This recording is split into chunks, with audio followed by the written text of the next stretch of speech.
Bismillahirrahmanirrahim. Assalamualaikum warahmatullahi wabarakatuh. Hello Miss and hello everyone. Today I want to listen while reading Storynory with title The Town Musician of the Brahmins. Okay, let's start.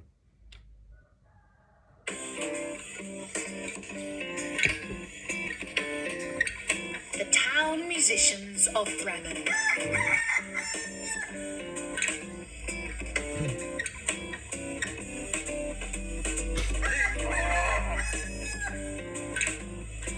Hello, this is Natasha, and Prince Bertie the Frog has asked me to tell you a tale about 4 animals who ran away to form a band and play music. They were so successful that the Brothers Grimm wrote a story about them. Their band was called the Town Musicians of Bremen.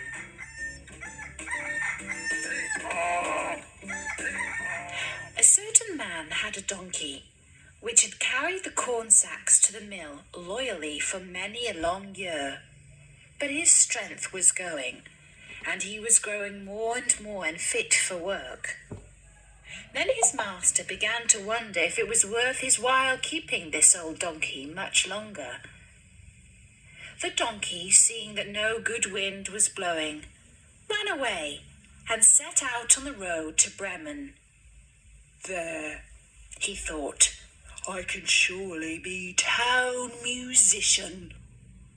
When he had walked some distance, he found a dog lying on the road, gasping like one who had run till he was tired. What are you gasping so for, you big fellow? Asked the donkey. Ah, replied the dog, as I am old and daily grow weaker and can no longer hunt, my master wanted to kill me, so I ran away.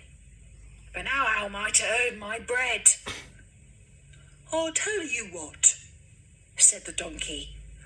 I am going to Bremen and shall be a town musician there. Go with me and work also as a musician. I will play the lute and you shall beat the kettle drum. The dog agreed, and on they went. Before long, they came to a cat, sitting on the path with a face like 3 rainy days. Now then, old Fluff and Claws, what's gone all wrong with you? Asked the donkey. Who can be merry when his neck is in danger? Answered the cat.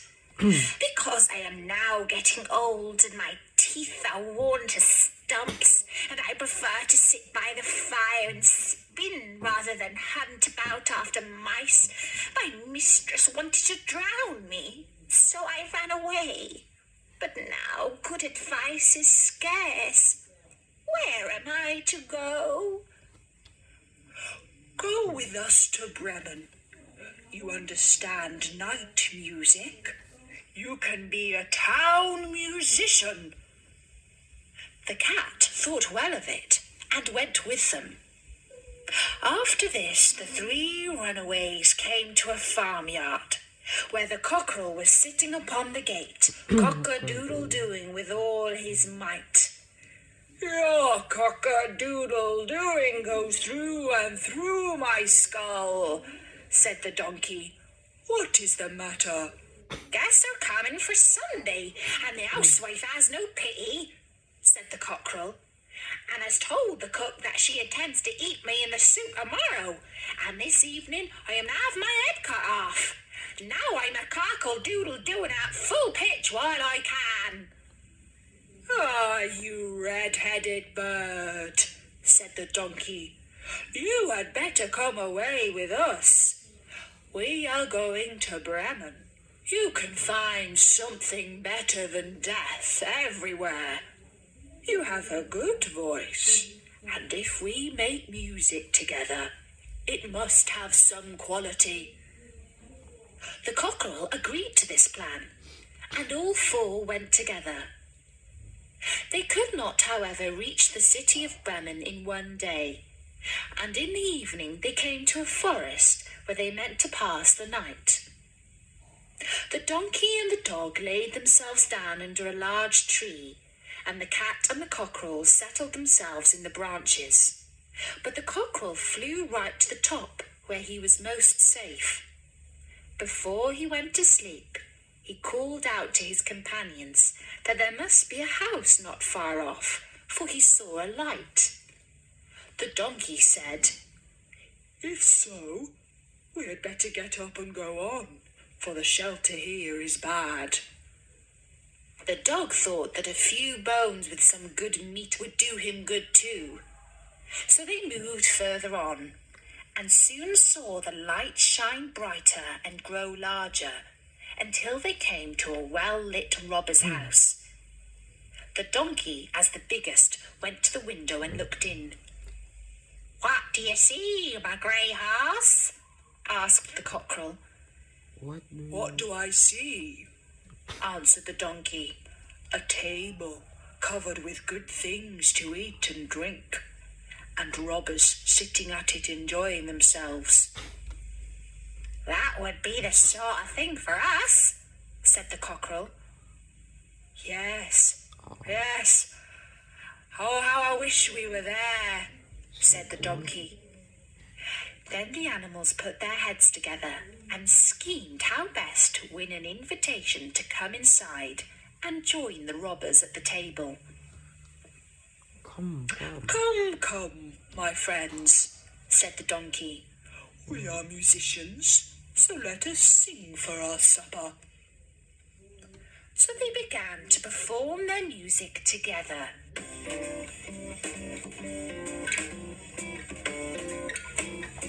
Yes, it's time for music. The donkey brayed. The dog barked. The cat mewed. And the cockerel cock-a-doodle-doo. Then they burst through the window into the room so that the glass clattered. At this horrible din, the robbers sprang up, thinking no otherwise than that a ghost had come in, and they all fled in a great fright out into the forest. The four companions now sat down at the table, well content with what was left, and ate as if they were going to fast for a month. As soon as the four musicians had done, they put out the light, and each found a sleeping place according to his nature and to what suited him best. The donkey laid himself down upon some straw in the yard, the dog behind the door, the cat upon the hearth near the warm ashes, and the cockerel perched himself upon a beam on the roof, and being tired from their long walk, they soon went to sleep. When it was past midnight, and the robbers saw from afar that the light was no longer burning in their house, and all appeared quiet, the captain said, "We ought not to let ourselves be frightened out of our wits," and ordered one of them to go and examine the house. The messenger, finding all still, went into the kitchen to light a candle, and taking the glistening fiery eyes of the cat for burning coals, he held the candle to them to light it. But the cat did not understand what he meant to do, and flew in his face, spitting and scratching. He was dreadfully frightened, and ran back to the door, but the dog, who lay there, sprang up and bit his leg, and as he ran across the yard by the straw heap, the donkey gave him a smart kick with its hind foot. The cockerel, too, which had been awakened by the noise, and had become lively, cried down from the beam, "Cock-a-doodle-doo!"